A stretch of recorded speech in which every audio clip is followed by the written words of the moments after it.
bagaimana terengginas atau tuh jasmaninya. Jadi tri pola dasar pendidikan di lingkungan TNI. Saya sedikit mengulas ini, saya kira sudah sangat sejalan pembekalan ini, mudah-mudahan bisa nanti tersentuh hal-hal tertentu dalam rangka mewujudkan generasi kita ke depan. Sehingga di TNI dengan pola tri pola dasar. Kalau di akademi militer, kita fokus ke akademi militer, kita ada namanya untuk mencapai lulusan itu ada 3 kriteria: tanggap, tanggon, dan terengginas. Tanggap itu adalah intelektualnya, tanggon itu adalah kemampuan fisiknya yang kuat, mentalnya yang kuat, terengginas kemampuan fisiknya dan fleksibilitasnya. Jadi itu 3 hal tersebut. Dan kami memiliki filosofi pendidikan di TNI yang dikatakan Dwi Warna Purwa Cendikia Wusana. Jadi di dalam TNI itu yang terpenting adalah menanamkan karakter kebangsaan, nasionalisme, semangat merah putih terlebih dahulu, baru Cendikia Wusananya. Cendikia Wusana itu jadi baru dibekali dengan pengetahuan dan keterampilan. Tetapi yang utama adalah membentuk karakter. Bagaimana karakter seorang prajurit yang disiapkan nanti untuk terjun baik di dalam tugas, di dalam organisasi maupun nantinya terjun di dalam masyarakat. Jadi yang terutama itu adalah pembinaan karakter, semangat jiwa nasionalisme dan merah putih. Di Wusana itu kan dipakaikan dengan kemampuan akademis tadi. Jadi utamanya adalah karakternya dulu. Tapi mudah-mudahan kalau di sini bagaimana kalau kita balik tadi dibekali dengan ilmu pengetahuan dan keterampilan yang memadai, tetapi memiliki jiwa nasionalisme yang tinggi dengan semangat merah putih dan rela berkorban dan lain-lain. Nanti saya jelaskan nilai-nilai yang ada dalam penjelasan saya nanti. Kira-kira demikian, ini hanya sebagai komparasi saja. Dan saya yakin ini tangguh, unggul, dan bermutu ini sangat luar biasa. Apalagi tadi Ibu juga sudah menyampaikan nilai-nilai yang ada di universitas ini, yaitu dengan pride, yaitu persistent, kemudian responsif, kemudian inisiatif, inovatif, kemudian disiplin, serta excellence. Nah, kalau kita sedikit hubungkan dengan kompetensi yang diperlukan untuk sumber daya manusia di 4.0, nanti di slide terakhir akan saya jelaskan, ini ada hubungannya sangat erat sekali. Karena kita ketahui bahwa kompetensi sumber daya manusia secara universal itu mempersyaratkan ada 4 hal, yaitu memiliki critical thinking, creative and innovation, kemudian collaboration, yang keempat adalah communication. Ternyata kalau kita lihat di situ, critical thinking dan creative innovation itu adalah mewujudkan manusia-manusia yang responsif. Kalau critical thinking itu bukan tukang protes ya adik-adik sekalian. Bukan hanya protes saja, tetapi dia mampu memiliki perspektif bermacam-macam sudut pandang dalam menyelesaikan suatu masalah. Dia sebagai problem solver di dalamnya. Ini yang pertama mungkin dari judul.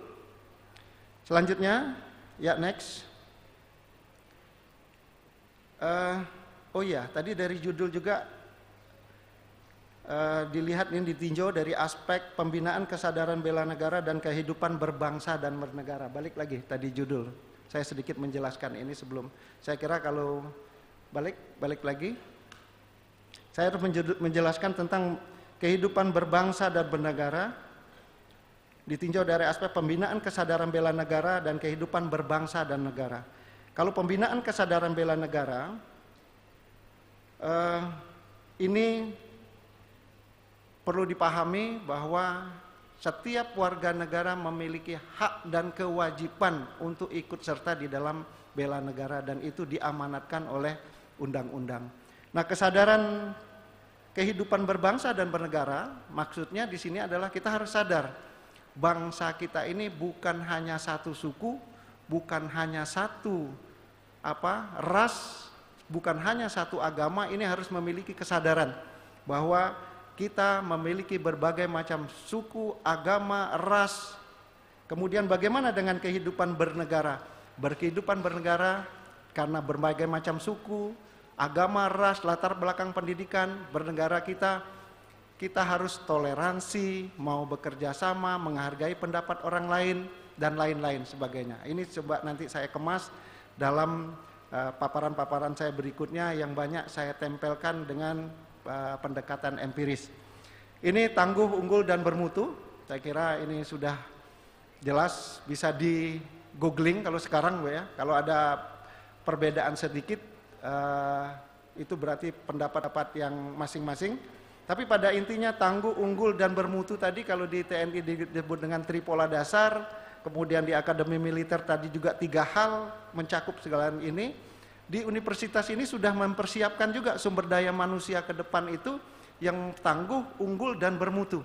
Ya, tangguh, unggul, dan bermutu. Karena kalau kita melihat kita dapat dalam perjuangan menegakkan kemerdekaan, merebut kemerdekaan yang tercantum di dalam nilai-nilai dasar kita Pancasila, ini pun harus tetap tertanam dan dibuktikan pada saat kita menegakkan kemerdekaan dengan agresinya Belanda dengan berbagai macam permasalahan, kita mampu. Dan ke depan nilai-nilai ini tidak boleh luntur. Ya, tidak boleh luntur. Karena saya tadi juga melihat ada penayangan tadi sedikit. Ini perlu memang mungkin beberapa negara maju. Kebetulan saya beberapa tempat di negara itu selalu begitu kita datang di suatu tempat, baik itu kita pendidikan atau kita berkunjung, selalu kemana kita larinya? Selalu dibawa ke museum. Mengapa ke museum? Saya selalu bertanya-tanya, mengapa museum? Ternyata dari museum itulah ada sejarah di dalamnya. Dan sejarah itu mengisyaratkan kita bahwa di sana ada value atau nilai-nilai yang harus kita ikuti. Maju bagaimanapun negara ini, value atau nilai suatu organisasi, nilai suatu negara itu tidak boleh berubah. Ya, yang lain boleh berubah, tetapi value nilai negara itu tidak boleh berubah. Seperti tadi yang saya lihat di dalam tayangan di sini. Itu saya ingat, kebetulan saya jadi terngiang ingat bapak saya orang Jambi Pak, lahir besar di Jambi, tapi bapak saya orang Lahat. Dan ibu saya ibu saya kebetulan orang Palembang, mereka begitu nikah pindah ke Jambi. Makanya kalau tadi tayangan tadi didengar ibu saya bilang putra terbaik Jambi, protes ibu saya, dia tuh anak saya orang Palembang itu katanya. Ya, saya teringat tadi ada satu penayangan itu nilai yang luar biasa. Jadi orang gerot itu belum tentu berguna. Dan orang berguna itu pasti orang gerot. Gerot itu orang hebat lah ya, kaya dan lain-lain. Nah ini nilai yang luar biasa. Ternyata nilai value-nya adalah jadilah orang yang berguna. Agar kita menjadi growth, jadi luar biasa. Ini nilai sebenarnya, nilai dari universitas ini. Dan semangat itu saya terlihat, yang saya lihat tadi. Oke, kita lanjutkan. Sehingga next ya, generasi tangguh, unggul, dan bermutu, yaitu ya menghadapi segala bentuk tantangan dan dapat memanfaatkan peluang sebaik-baiknya. Kalau kita melihat tadi pride sudah ada di dalamnya Bu ya.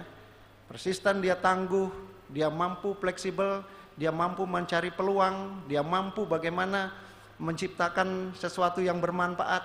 Nah, ini sudah arahnya ke sana. Ini persepsi saya dalam merangkum beberapa pengertian. Lanjut. Para Bapak Ibu hadirin sekalian yang berbahagia, jadi untuk menyiapkan sumber daya manusia itu sebenarnya sudah diamanatkan di dalam Undang-Undang Dasar Negara Republik Indonesia dan terdapat di dalam tujuan negara Indonesia. Jadi pentingnya menyiapkan sumber daya manusia itu ya, sangat penting. Dan itu tercantum di dalam, kalau kita melihat keseluruhan ini adalah, ini kalau selain dalam tujuan negara, bisa juga disebut dengan national interest, ataupun kepentingan nasional yang ada di dalamnya. Kalau kita bagi 4 national interest, melindungi segenap bangsa Indonesia dan seluruh tumpah darah Indonesia, itu yang dikatakan survival interest, tidak boleh tidak harus. Yang kedua adalah memajukan kesejahteraan umum dan mencerdaskan kehidupan bangsa, itu satu national interest, tujuan negara yang dikatakan dengan vital interest, kepentingan yang vital. Dua ini, survival dengan vital, itu adalah kepentingan yang mutlak yang tidak bisa tidak. Melindungi berarti teritorial kita tidak boleh terganggu, masyarakat tidak boleh terganggu. Untuk mencapai itu dari pendekatan security-nya, prosperity-nya, memajukan kesejahteraan umum dan mencerdaskan kehidupan bangsa. Bagaimana untuk proyeksi ke depan? Mencerdaskan kehidupan bangsa ini wajib hukumnya. Karena kalau tidak, proyeksi ke depan kita dalam mengisi kemerdekaan tentu akan menemui beberapa kendala. Dan itu diamanatkan di dalam undang-undang. Kalau kita bicara tadi interest, national interest itu adalah vital interest yang tidak boleh tidak dan tidak bisa ditawar, harus disiapkan. Memajukan, mencerdaskan kehidupan bangsa ini. Lanjut. Dan kalau kita melihat negara juga dalam hal ini arah kebijakan nasional, beberapa poin di sana, malah yang paling atas, visi misi presiden, peningkatan kualitas manusia Indonesia, kembali sumber daya manusia. Arahan presiden nomor 1, pembangunan sumber daya manusia yang diimplementasikan adalah meningkatkan sumber daya manusia yang berkualitas dan berdaya saing. Semuanya arahnya bagaimana menyiapkan sumber daya manusia yang dapat dan mampu mengisi kemerdekaan kita, yang tujuannya, nah ini mengapa saya kembalikan kepada trajektori Indonesia Emas 2045, karena biasanya kita kalau tidak kita cantumkan suatu tujuan, suatu cita-cita, kita gampang. Merebut kemerdekaan itu cita-citanya adalah bagaimana kita merdeka, 1945. Semangat menjadi satu, jiwa nasional dan lain-lain itu tercapai. Nah sekarang trajektori kita adalah bagaimana Indonesia Emas di 2045. Ya. Nah inilah, jadi bagaimana kita menghadapi tantangan ini? Ya harus disiapkan sumber daya manusia yang berkualitas. Lanjut. Next. Para Bapak Ibu sekalian yang berbahagia, serta adik-adik sekalian yang saya cintai dan saya banggakan, ini saya sedikit mengulas ya perjuangan perjalanan bangsa kita. Ini seperti tadi kan dari sini juga untuk mengingat menanamkan nilai-nilai yang ada atau value dari suatu organisasi termasuk bangsa dan negara kita tidak terlepas. Kita harus mengingat perjuangan bangsa, sejarah bangsa kita ya. Dari awal sebenarnya kerajaan sudah banyak di Indonesia pada saat itu, di Malaka, kemudian di wilayah Sulawesi, di Sumatera juga. Pada saat itu perang kedaerahan selama lebih kurang 300 tahun. Ya, tetapi tidak berhasil. Kemudian muncullah semangat itu karena dia punya cita-cita. Yaitu Budi Utomo 1908, saya tidak akan menjelaskan, silakan nanti mudah-mudahan dalam pembekalan nanti. Ya tadi Ibu tadi menyampaikan bahwa kita mencoba bersama berkolaborasi, Kodam nanti berupaya pembekalan ini, nilai-nilai Budi Utomo, Kongres Pemuda, inilah yang akan kita tanamkan. Ini saya hanya mengantar saja sekilas ya. Ini perlu kita tanamkan, mengingat kembali bagaimana semangat pada saat itu. Orang-orang akademisi, mereka diberi kesempatan oleh Belanda untuk bersekolah. Kalau nggak salah ini Budi Utomo adalah orang-orang pendidikan dokter yang nasionalisme mereka luar biasa. Kita harus merdeka. Kalau tidak merdeka kita tetap begini. Yang merasakan hanya orang-orang tertentu, bukan bangsa Indonesia.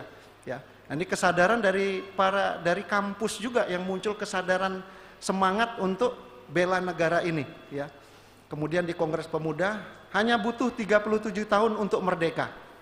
Ya. Jadi dari kalau kita melihat 1908 sampai 1945 sekitar 37 tahun kita merdeka. Mengapa saya mengambil angka ini? Ya, begitu kita merdeka, trajektori 2045 itu kalau kita hitung pencanangan oleh negara 2015 untuk menyiapkan Indonesia Emas. Kalau kita 2015 dicanangkan, 2045 sekitar 30 tahun. 30 tahun ini perjuangan dari